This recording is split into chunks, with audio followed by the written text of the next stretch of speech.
بسم الله الرحمن الرحيم. ليس البر أن تولوا وجوهكم قبل المشرق والمغرب ولكن البر من آمن بالله واليوم الآخر والملائكة والكتاب والنبيين وآتى المال على حبه ذوي القربى واليتامى والمساكين وابن السبيل والسائلين وفي الرقاب وأقام الصلاة وآتى الزكاة والموفون بعهدهم إذا عاهدوا والصابرين في البأساء والضراء وحين البأس أولئك الذين صدقوا وأولئك هم المتقون. يا أيها الذين آمنوا كتب عليكم القصاص في القتلى الحر بالحر والعبد بالعبد والأنثى بالأنثى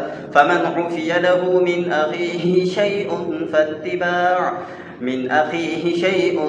فاتباع بالمعروف وأداء إليه بإحسان ذلك تخفيف من ربكم ورحمة فمن اعتدى بعد ذلك فله عذاب أليم. ولكم في القصاص حياة يا أولي الألباب لعلكم تتقون. كتب عليكم إذا حضر أحدكم الموت إن ترك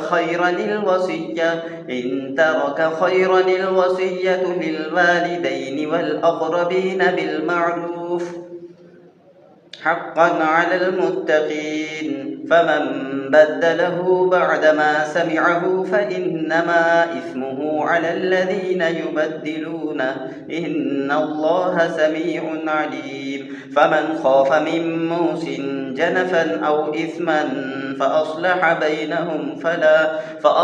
بينهم فلا إثم عليه إن الله غفور رحيم. Suratul Baqarah, ruku number 22 complete.